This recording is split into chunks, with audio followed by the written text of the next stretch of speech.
People, Deluded, your favourite YouTuber, I'm back again, man. So yeah, we might as well review the month that's been October in the Premier League with finally Manchester City and Spurs meeting each other.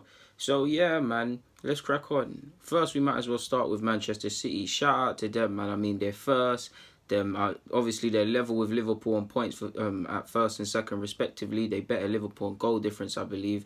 But yeah, City are City, and just when you wonder how they can improve, how they can get better, and the only real challenges are themselves. Don't get me wrong, Chelsea and Liverpool, I think, have very good chances of winning the Prem if they keep it up. But they're doing their thing. It sounds mad, but I think City, even though City are playing mad, just seeing Sterling last couple of weeks, Mahrez looks like he's fitted in finally and adjusted to his teammates. Bernardo Silva, David Silva, them two names, I don't even need to tell you what they're doing in the Premier League. But yeah, man, just when I think they can go up a couple more gears, and it's scary because look what they're doing. They're scoring goals, they're handling business. The only problem you could if you're clutching at straws that you could find in their performances, they drop points against Liverpool, and that's not even dropping points. Obviously, it's against a top six rival. Liverpool, in their own right, are a difficult side to play, especially Manchester City. They seem to have City's number in that regard last couple of fixtures. So a point there. Also, when you consider their record at Anfield isn't the greatest, it's a great point, and that's just there's nothing wrong with that. They're doing that. There's nothing more to say on City. City are doing their thing, and they're class above everybody else, and it's scary to see what Pep and City could possibly accomplish if things keep going well for them. On a defensive front, which won't be spoken about obviously because of their great attackers, you've got John Stones and Laporte. When they've started, I don't think they've lost a game. Two young centre-halves, that partnership looks like it's blossoming. City have only conceded 3 goals this Premier League season. They've got six clean sheets. No, they might even have more than 6 clean sheets, but at the moment they've got 6 consecutive clean sheets, and they've only conceded 3 goals. So for a team that's praised quite rightly so with their riches of attacking talents, their defensive record is a madness, and it's credit to how the players play and their approach to defending. They did get a bit of luck against Spurs, but you saw everybody coming back. You saw Mahrez sprinting and doing defensive work. No disrespect to Mahrez, but possibly if he was, I don't think he would, but if he was at Leicester, would he do that? So it's probably credit to Pep that he's kind of inspired these attacking players and everybody just to how important keeping shape and defensively sound you need to be to actually do things in the league. And this is what I try and preach with Arsenal. You need to be solid defensively. Defence wins titles. Attackers win games, sort of thing. So yeah, man, they're doing their thing. What more can you really say against about Manchester City? So moving on to Liverpool. Liverpool, they're unfortunate that that City happen to be in the same league as them currently. So Liverpool are doing their thing. Yeah, man. I think they've always been good in midfield and stuff, but I think I don't know. It's like their players are being a bit more patient in their play this season, and some of their players I did think were great attackers and great technically, but it's like they're starting to be a bit more patient, be a bit more like Wenger ball, if that makes sense, versus just aggression and things. They've always been a good ball playing side, but you get the point. If you look at the statistics, Salah, Firmino, Mane, they're all returning decent goals and assists. Or if you look at Liverpool's statistics, they're near and about that. Similar to the City players, I think Liverpool, especially their attacking players, can go up several options. They've been winning their games. A man in particular who I've been taking a shine to is Ronaldo. Of course, no disrespect to him, but when you're playing in a team like Liverpool with their talents, and they've even got a £70 million centre-half, you're not really going to speak about Ronaldo, but I think he's been doing his job consistently good, man. I think Liverpool have been better defensively because there's a couple of games where they, similar to Arsenal as well, how they would drop points last season. Obviously Cardiff is clutching at straws, but even if you look at the Cardiff game, there's still little bits of play to get out of it. They conceded a late goal in the last 10 minutes, and if you're clutching it and you look at a couple of Liverpool results, they've actually either conceded in the last 10 minutes or when the last 2 games they've actually lost in all competitions, in the League Cup against Chelsea and I believe against Napoli. Yeah, they lost in the last minute of the games. But what more can you say from Liverpool? Like Chelsea and Manchester City, they're undefeated, so they're doing their thing. And the target is just to keep it up. They've got great attacking players. Shaqiri, who you thought would probably be on the peripheral of things a bit, he still is, but seems to be slowly worming his way into a bit more important role under Klopp at Liverpool. It seems like they're utilising their squad depth a bit more. They've brought in some quality. Seems like Sturridge has been given a new role and them things there. So Yeah, man. Like Liverpool are doing their things. There's more passes for me. They're a bit more patient, and there's more variety in their play. So Liverpool deserve to be where they're being. Chelsea are dark horses in my opinion, in the sense that people praise them, and ironically, I think they can improve defensively, but they're still unbeaten. They've got Eden Hazard. They won their game against Burnley without Eden Hazard. They're playing lovely football. I mean, defensively, there's still issues. There's still issues with certain players like Morata and maybe Alonso. But by the same token, the midfield players especially are playing amazing. Barkley's out of the wilderness. They're winning games and they're not losing any. So what more can you say with Chelsea? I believe Chelsea are third. They deserve to be third, to be honest with you. Yeah, the only thing is probably what they who did they draw 2-2 with? Did they drop points against someone? I'm gassing about that, people, but they're doing their thing. You saw them destroy Southampton. They dealt with Burnley, and they're doing what they need. Oh yeah, that's it. The 2-2 against Manchester United.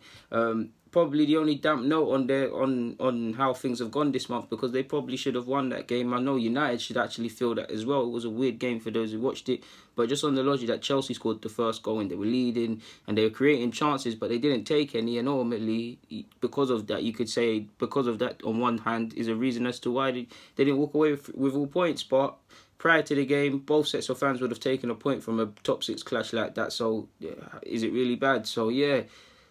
Chelsea are doing their thing. Who else? Then you finally got us, Arsenal in fourth spot, man. Like, it feels good. Obviously, it's not May, so banter aside, it means nothing. But it feels good to be in fourth spot. We knew it would take time, and it still is going to take time. And obviously, how the season started, we've gone on a terrific run in all competitions. 11 wins, 1 draw from 12. Probably should have taken all 3 points from Palace, but they deserved points, and we didn't do enough on the day.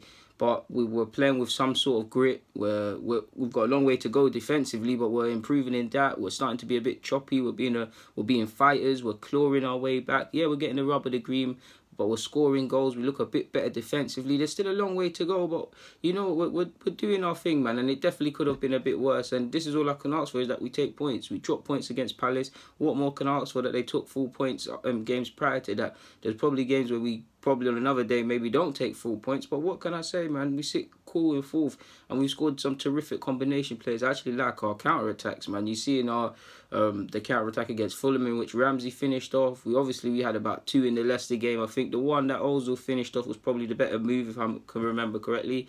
But yeah, man, we're fourth. We need to look below us, because Spurs are level with us, and things like that. And there isn't much in it. I know if we don't win against Liverpool, which could is very likely to happen to a degree, if United win that, they're about 2 points or so behind us. Forgive me if I'm wrong. So I don't know why a lot of conclusions are being drawn for every club already this season. But yeah. Then obviously you've got Spurs. Now Spurs, I think on one hand, it's commendable that they didn't spend any money and all of these things, and they're still, again, it's only May, but they're still in the talk for getting top 4 and getting the Champions League. But it just seems, against the backdrop, it does seem like pressure is starting to build. Not on the sense that man are getting sacked, but it's just the backdrop of the stadium. Every week there's a new article about behind on this and that. I wouldn't say Kane's struggling for form, but he's yet to hit the height, similar to a lot of players.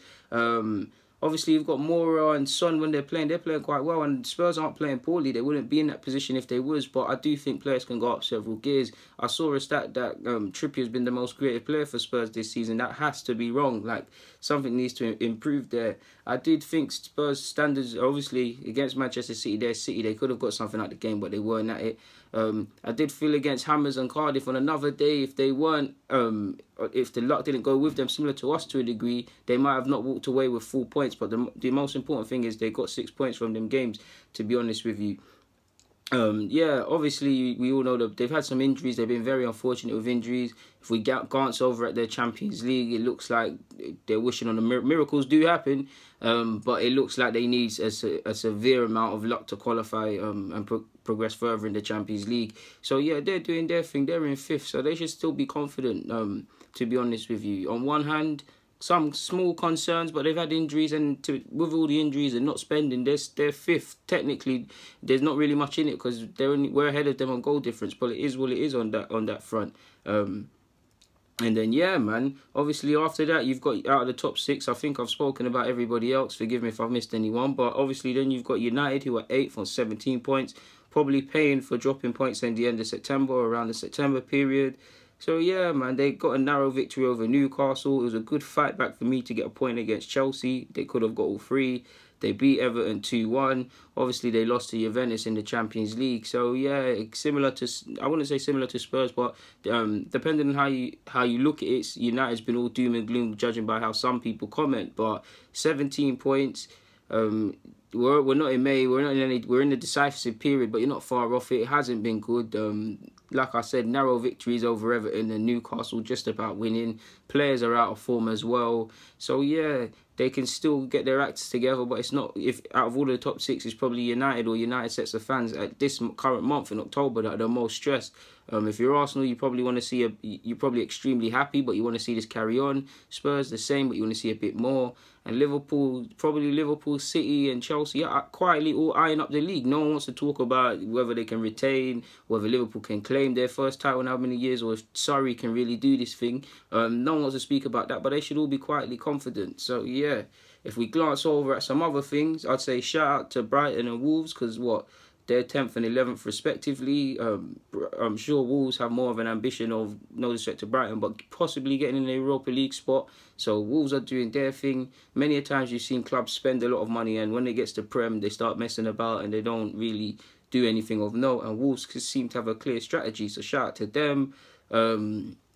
Burnley have kind of been poor. They need to kind of fix up, or they're going to find themselves in a relegation battle. The relegation battle does look a bit interesting, because you've got Newcastle, who weren't really, well, Rafa wasn't given any finances to do anything in the transfer market, and they're paying for it. Southampton could find themselves in a madness.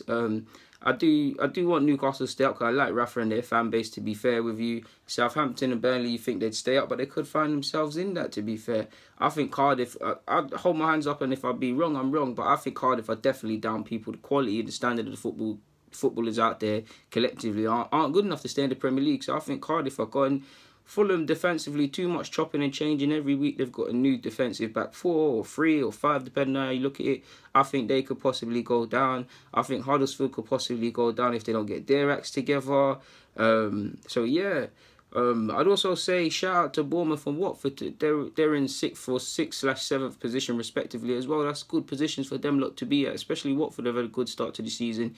Bournemouth have done well with young players like Cook and Brooks and things like that. They've done their thing. Leicester and West Ham, on the other hand, Claude Puel and Pellegrini, they need to get their acts together. I don't want either of them to lose their jobs, because I think they're quite nice guys in football. They could find pressure mounting on them if they don't fix up as well, but things can change. I'm sitting here and saying these things in October. In November, it could be completely different for all clubs. And it's funny how a week's a long time in football, much less a month. But I'll see you guys later with this sort of video. Return next month, of course. For now, guys, deluded, man. Thank you for watching. I'm out.